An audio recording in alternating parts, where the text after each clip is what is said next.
had a strange dream. I was walking through a golden temple, beneath a dome of glass, and through chambers of splendor, filled with so many objects that the heart so desires. I saw miracles of human skill and artistry, and flawless beings who seemingly lacked nothing. But it appeared they were all searching for something.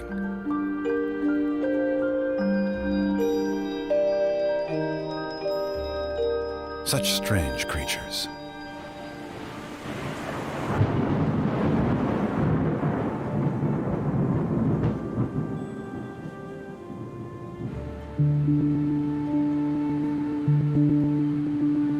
The whole world is in a big mess. The more they get, the more they want. President Bush, after 9/11, said, "I urge all Americans to go shopping." This brain would still make me money. It's the thing in me. I grew up in a way that I would still make money even if I was left in a desert. There is somebody who tries to say, you need this. There are enough people who think they need that. That's what the marketing strategy is that it always tells you you shouldn't be content. Humans are by nature greedy. Evolution has shown us that. As long as this mechanism doesn't become too dominant, it serves the goals of the individual perfectly.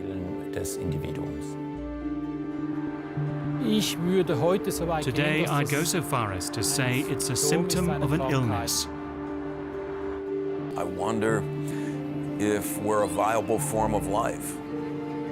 Maybe we're just an evolutionary flash in the pan, and we'll be sitting right next to the dinosaurs at the Cockroach Museum.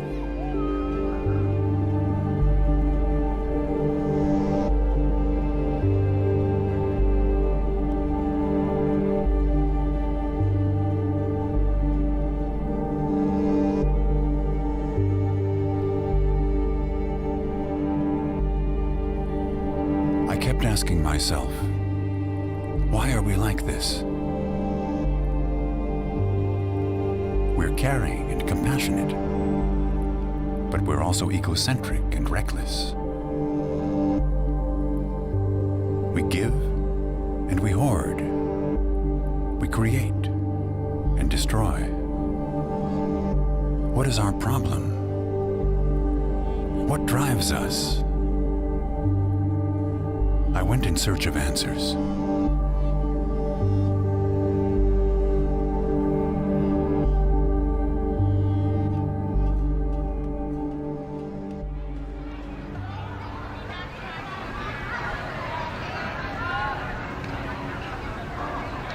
Humanity's at the crossroads. I think a historical moment.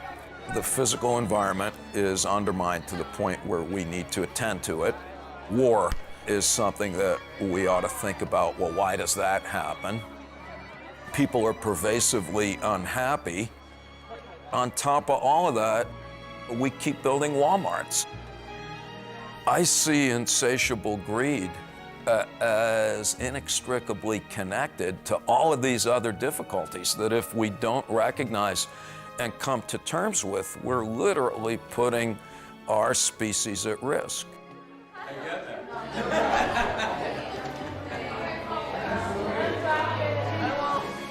You know, you might ask to talk about Darwin.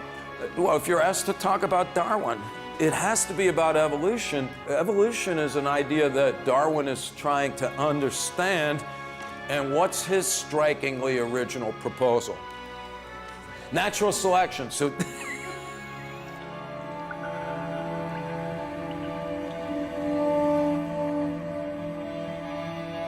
humans are, on the one hand, very similar to all other forms of life in that we share a basic biological predisposition, towards survival. But on the other hand, we're so smart that we actually recognize that we exist. And the point here is that being alive and knowing it is grounds for great joy.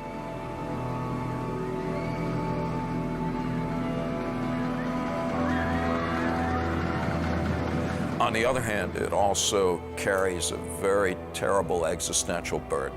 If you know that you're here, you know that someday, like all living things, that you won't be here. If that's all we thought about, I'm gonna die, I may walk outside and get hit by a meteor, we would literally be paralyzed by abject terror.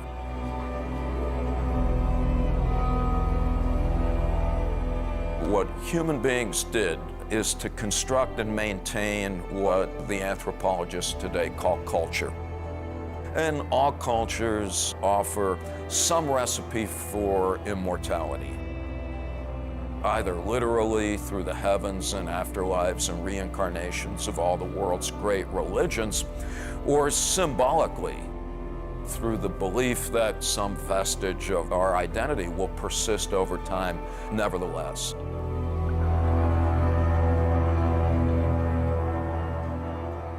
That's why you want to have children. That's why you want to build pyramids. That's why we want to write great books and symphonies. That's why we want to have a lot of money. Human beings are motivated to have a lot of stuff because psychologically speaking, it gives them a sense that they may be able to live forever.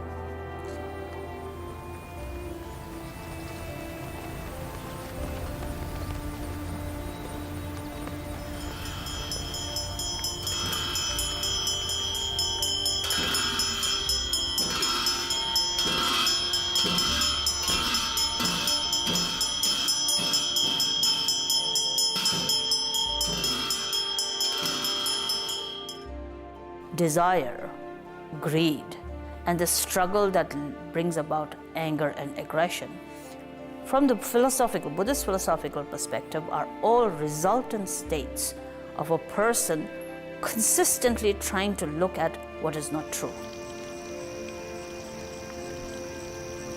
We talk about three fundamental truths: that things are impermanent. Secondly, the fundamental principle of everything is said to be emptiness. But now what happens is we try to build something that makes us forget about this. We try to make things permanent. And that struggle creates the third truth of this suffering. We begin to then hang on to things. I'll give you an example. You know, if I have a shirt, and every time I go out to do some shopping, you buy another shirt. You may have 12 in your closet, but you'll buy the 13th, just so that you have a sense of you'll live long enough to wear all 13 shirts, or perhaps even more than that. So there's a sense of every day consistently doing something because of which we may be able to more solidify our sense of immortality, our sense of living continuously, not changing. And that struggle consistently builds up all these neuroses, and the prominent one of them becomes the greed.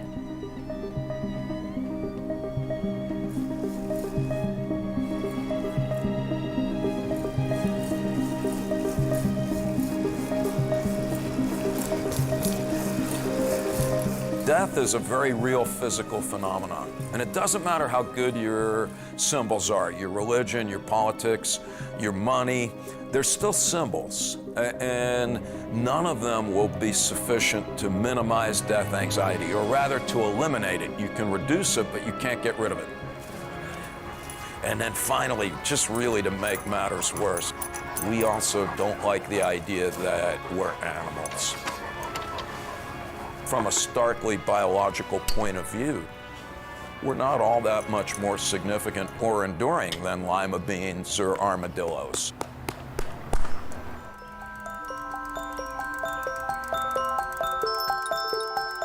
An animal takes only what it needs. But the human animal is different. More than 7 billion of us populate the planet. And each of us desires something, desires more. Is this perhaps the secret of success?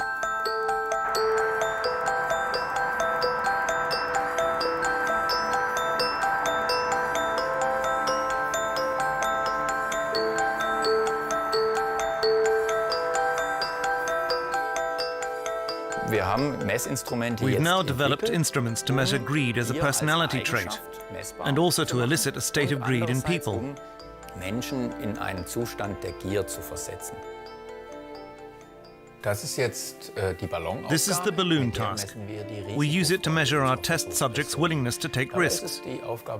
The subject has to try to keep inflating a balloon. The larger the balloon, the more it's worth. In each round, the subjects play for real money. Every time they inflate the balloon, they're risking that it might burst, and then their money would be gone. We've been able to demonstrate that people who tend to be greedy are more likely to take risks when performing this task. So they inflate the balloon further than do normal test subjects. And we see that people who tend towards greed also demonstrate an altered brain response. In this graphic, we see how our brain responds to rewards and to punishment. So far, we've been able to demonstrate that the more greedy the test subject, the weaker are the punishment signals.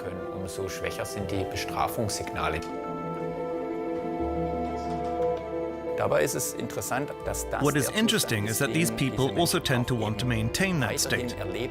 The classic experiments of Olds and Miller on the brain's dopamine system are very interesting in this respect. If electrodes are implanted in exactly this region of a rat's brain, and the rat is then put into a situation where it can stimulate that dopamine system directly by pressing a lever, the rats will continue pressing the lever until they die. And this is presumably one of the biological mechanisms that helps explain excessive greed.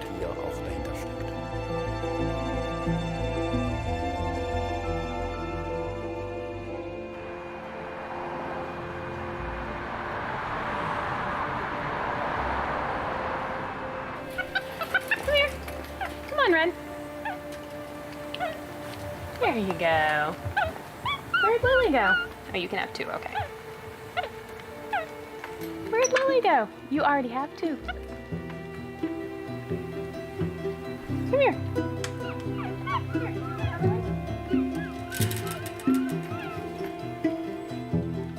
Most primates are highly social, but these guys are atypical in that they're also highly tolerant. There is a hierarchy, and everyone knows who's on top, and the individuals at the top get more. Males get more matings, females get more access to resources, but you don't have this really steep hierarchy where there's one individual at the top who gets everything. And you also see some things that you don't necessarily see across the primates, like respect for possessions.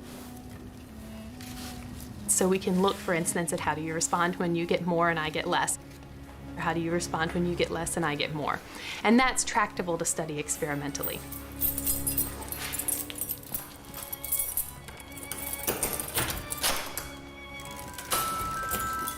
Hey guys, how are you? So the experiment itself is very simple. You take two monkeys or two apes, sit them next to one another, and you interact with them sequentially. And what they have to do is a very simple task. So we give them a token, they return it, and give them a food reward for having completed it. But then the critical component is, how does this individual respond to that medium preferred food, like a cucumber or a piece of bell pepper, when their partner gets something much better? Nala, there you go. See this?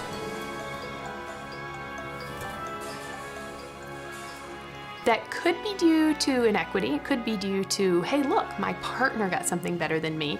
Or it could just be due to general sort of greed, for lack of a better term. Hey, there's a better food out there and I want it. You want your grape?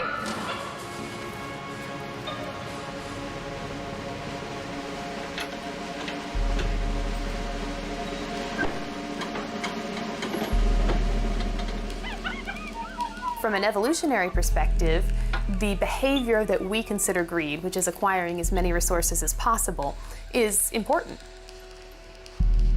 Most animals live more at the margin than modern Western humans do, so not acquiring as many resources for them is a real risk of death. In human societies, though, my perspective is that greed has taken on not just acquiring as much as possible, but acquiring as much as possible explicitly at the expense of other individuals. And I don't think that that's something that you can apply to animals.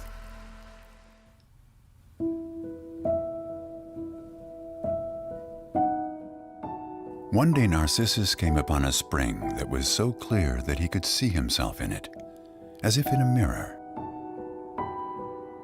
When he saw his own reflection, he fell in love with its beauty. We too like to see ourselves as the center of the world. The individual is now the measure of all things. And so we yearn for recognition and self-esteem. We collect relationships, photos and likes, SUVs, shoes, records. Are we like Narcissus, addicted to our own egos?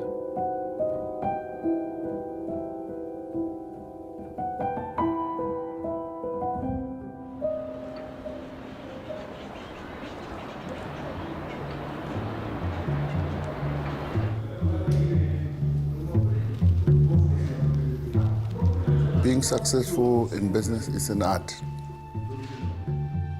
And when you have it, you can be able to take things to a level that people will be surprised.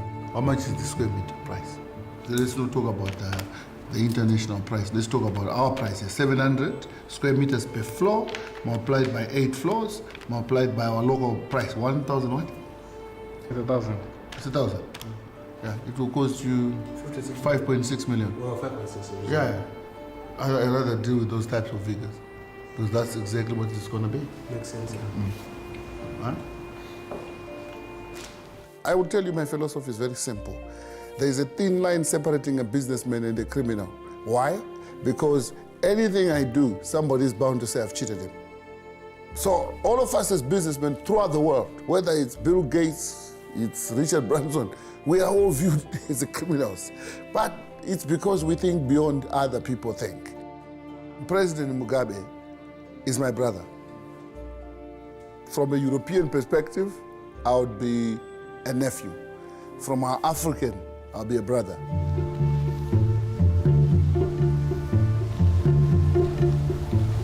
We cannot have a world full of critics. We want their number to shrink. There's fewer critics, more doers. That way the world economy will be nice to live in.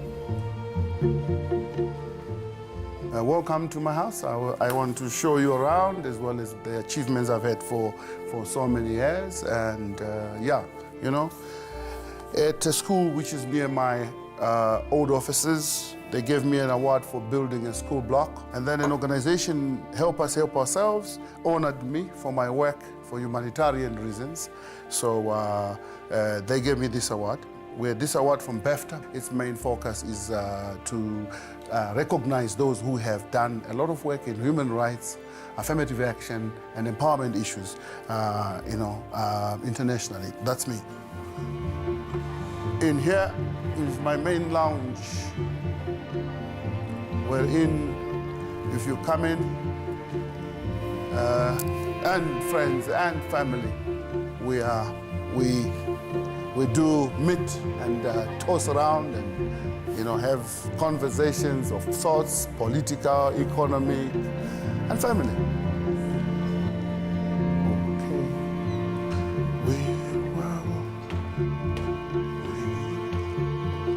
The property has a helipad on top, so when it's cold here, we do put the heaters. So it really has, heaters over here. And this room is called the Mugabe dining room. If I'm refurbishing this house, this is the only room I don't refurbish because it gives me that sentimental relationship with the president. And yeah, the man that money can't buy.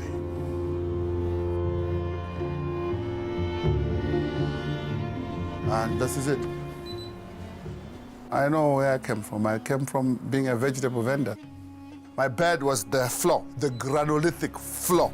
That's where I used to sleep, with a very poor linen blanket. that goes beneath me and one on top. And that's history. Is why I want to, be able to show I gotta live well. Talking about it. That's right. If they're gonna give your money back. It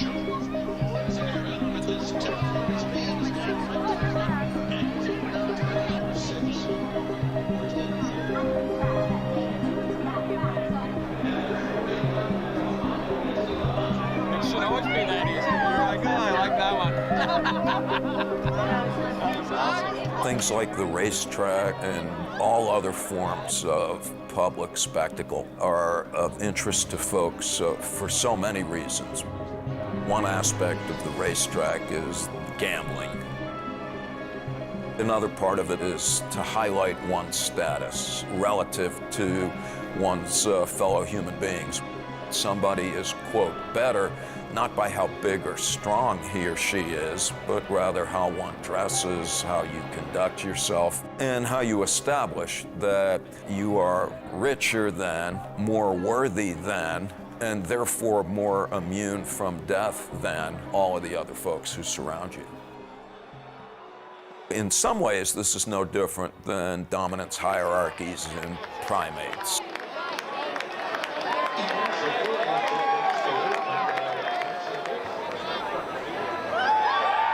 We love heroes, and therefore have become preoccupied with being the best at something, even if it's how many hot dogs I can eat in 10 minutes.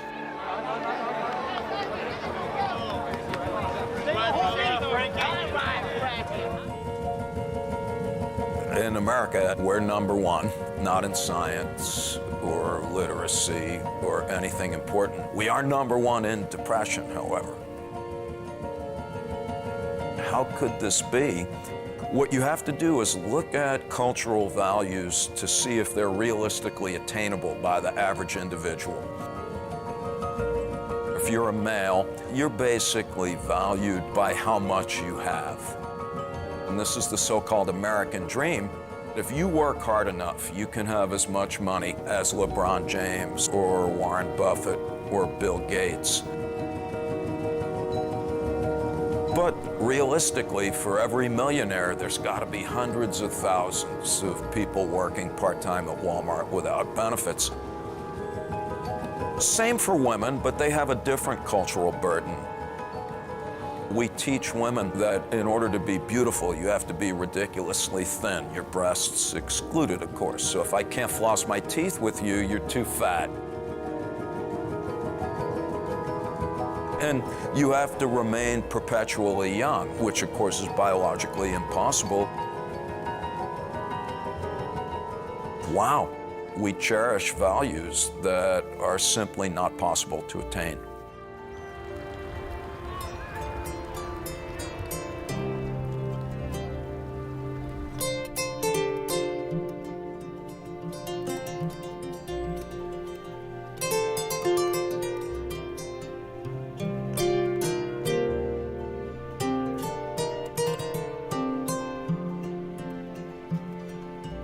If you say, I want to be true to the world, you got to get rid of all your I'ms. And when I say your I'ms, I'm talking about I'm this and I'm that.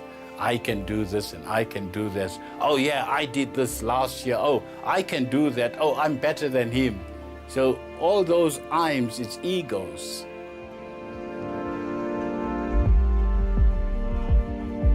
There's a lot of people in South Africa, both black and white, who carry the ego badge on them, and they carry it high as a flag, you see. And those are the people who we would see as the future bureaucrats of the country. Hey, what's what?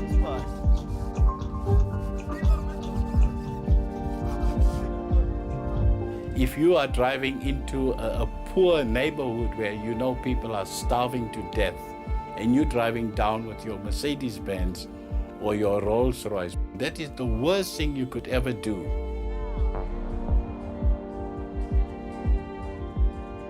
Driving with this ego to say, I'm better than you, you know, you'll never be where I am. Those people are lost.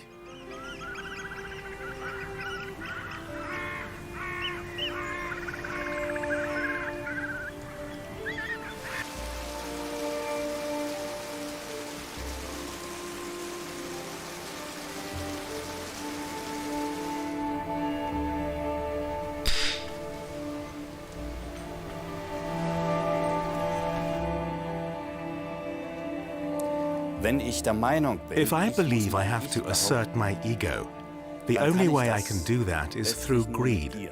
I'm forced to constantly incorporate something into myself that lends stability to my ego. Those can be material things, but they can also be spiritual things. For example, ideas like I'm important, for example, or I'm somebody due to money or fame or my title or something like that. Our entire modern world is based on this. Greed destroys people. Why? Because it isolates us. And because greed is something like a drug. The more I have, the more I want to have. Because whatever I have no longer satisfies me. So it's not what I actually possess that satisfies me, it's the constant striving for more. Religion has known for centuries that this drive lies within us humans, but this drive is also our ruin.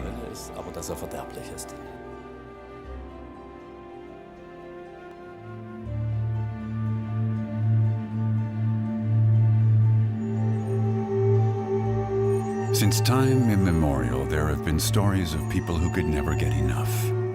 People like King Midas. He asked Dionysus to grant him a wish, that everything he touched would turn to gold. But even his food and his drink turned to gold.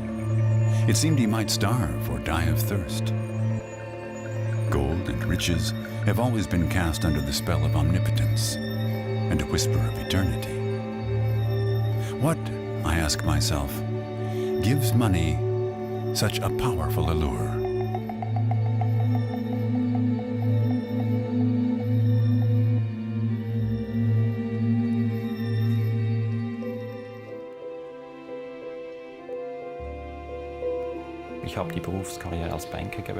I chose banking as my career. I'm a trained accountant, and I worked with the Julius Baer & Co. AG Bank. First in Zurich and then in the Cayman Islands, which is a tax haven. I was promoted to compliance officer, meaning I was the legal conscience of the company.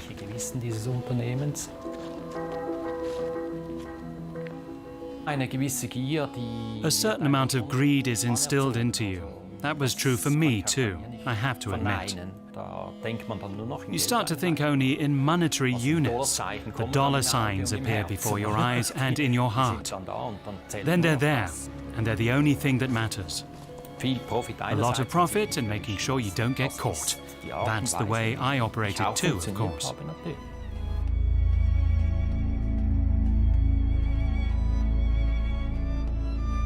In my function as compliance officer, I determined that we had criminal clients. There were names like Bin Laden, there was a Mexican drug boss. It became clear to me that I was working for a criminal organization and that the bank was a participant in tax evasion and fraud. I ended up feeling morally conflicted, then took the matter up with management.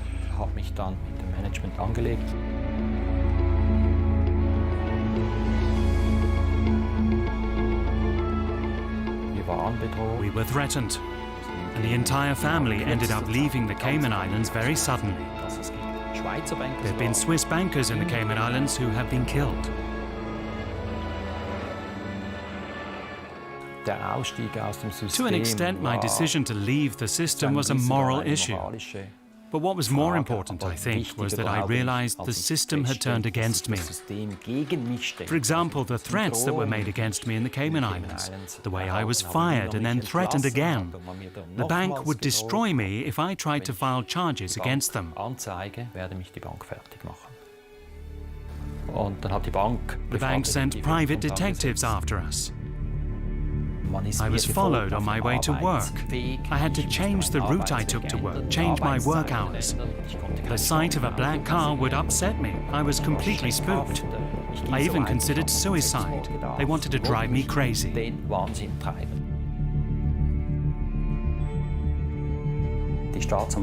The state prosecutors had all the information, but they did nothing with it. It's a political problem. It would make the criminal clients uneasy. They would realize they're no longer safe and protected either. So with that in mind, the authorities don't go after the bank. No, they go after the man who made the truth public.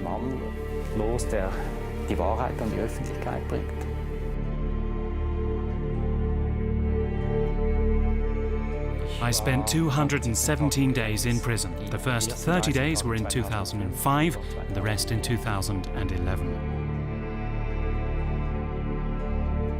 Both times I was in solitary confinement, spending 23 hours a day alone in my cell.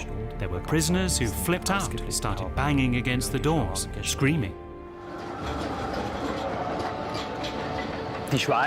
Switzerland and basically every country, they protect their golden calves. The golden calf in Switzerland is banking secrecy. That's why no one will ever investigate the Julius Baer Bank, even though the state prosecutors know that Julius Baer had helped deceive the US tax authorities and so forth.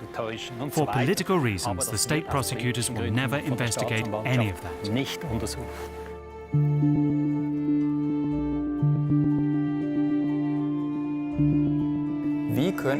Our question was, how could we create test conditions that would approximate the behavior of a stockbroker, for example?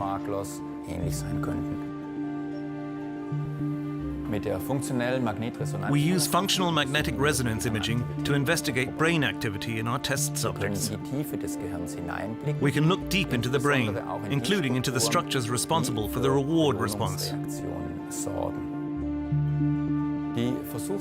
Our subjects play a stock trading game and have to decide whether they want to invest a large amount of money or a small amount. Then they get feedback during the game as to whether the share price is rising or falling. We've been able to determine that people who are especially greedy display a more muted response in regions responsible for punishment and loss of money. This mechanism enables a kind of disinhibition. Ein Mechanismus, der eine Art Enthemmung ermöglicht.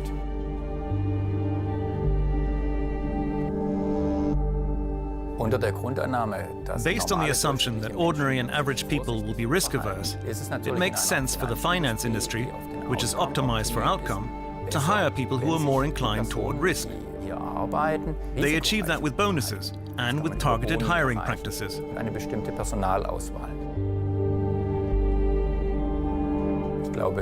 I believe it's just a matter of time before the next finance crisis will hit.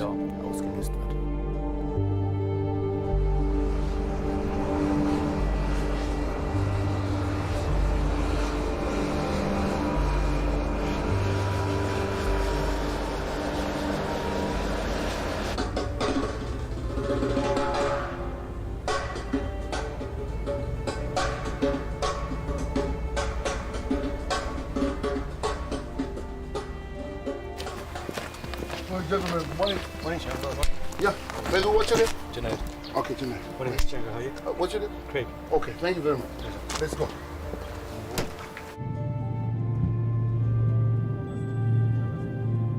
When I started hearing about Warren Buffett's and Bill Gates' wealth, it was around about the 30, 40 billions, but now it's 70 billion. You know, in life, if you have only $1 billion, you can be able to live for 273 years and eat or spend $10,000 a day. Now, how many of us live for 273 years? So if you've got $1 billion, that means you can even spend 30,000 a day because you're not going to last that long. But still, other people make much more. You know, nobody can say, I don't want more.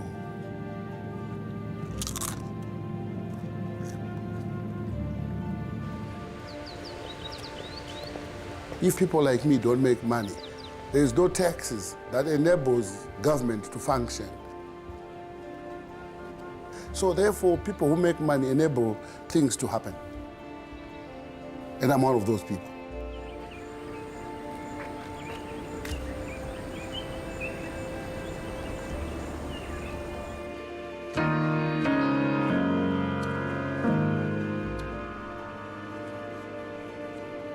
More growth, more affluence, more contentment.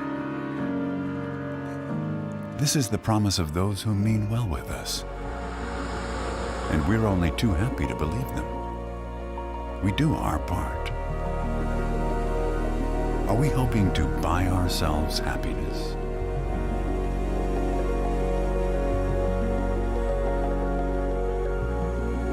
Many Western Europeans and Americans, they no longer really have a firm belief in God, but you have to believe in something.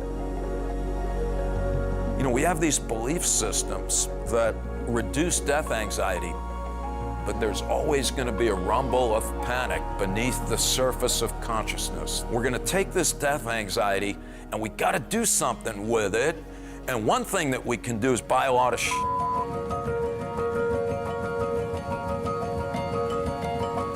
By the time you can talk, you have already been pelted with commercial images like the Nike check and the golden arches.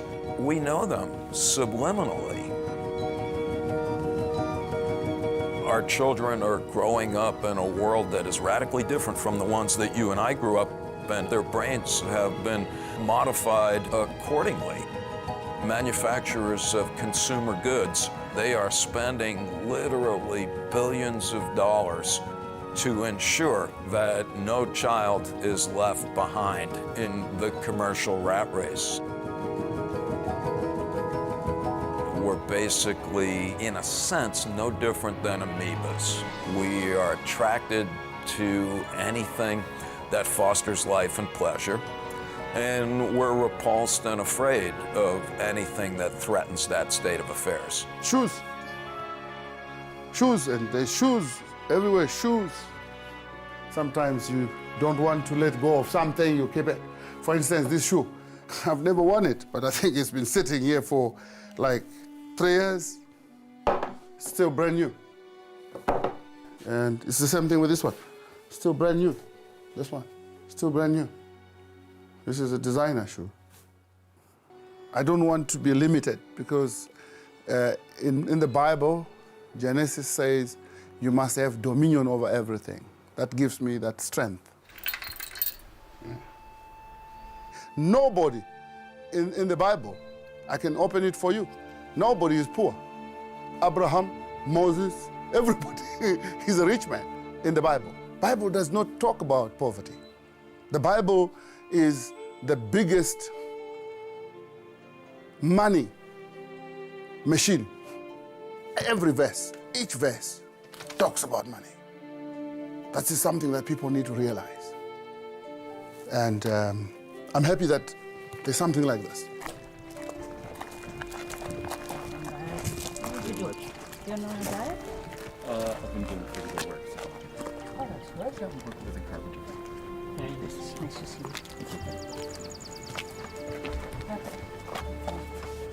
I think the key for the material society is that it'll always tell you that there's something missing. You need something else. We're all contributing. I don't think it's only you can't just blame someone who's trying to sell you something. So demand and supply. We're all sort of supporting each other in it. And we've all gotten into this cycle that we are unable to find ourselves free from.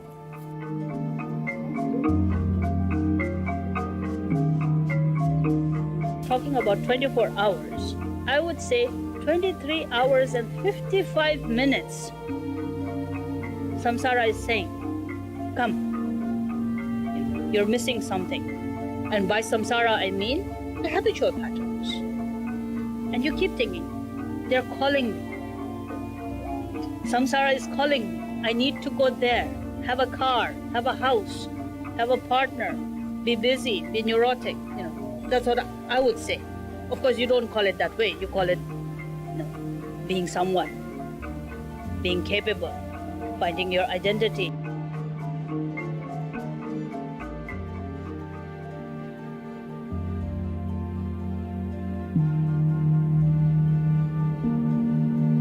Where there is discontentment, you're always looking for more. You're always looking for more. That struggle brings about so much insecurity and unhappiness. One of the reasons why people acquire so much is because it feels good. There are both neurochemical and psychological feedback loops. It causes you to continue doing it well beyond what you actually need. It's one thing when you go out and get a cup of warm coffee on a cold, rainy day. It's completely another thing when you buy a 75th pair of shoes. You really, really don't, in any stretch of the imagination, need those shoes, but they're still going to make you feel good. There is this drive to, as we say in the US, keep up with the Joneses. In our wealthy set on Park Avenue, everybody's 16th birthday party, last year everybody handed out iPods. Well, this year we're going to hand out iPads. Well, this year we're going to do this. And so there's also this sort of ratchet effect.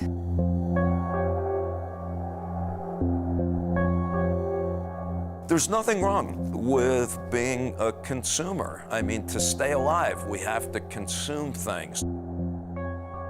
But then we literally surrounded ourselves with stuff to the point where we've become imprisoned in a gilded cage. We became consumed with consumption. We're gonna keep buying stuff until the last drop of petroleum has been burned. It's very ominous, I would argue.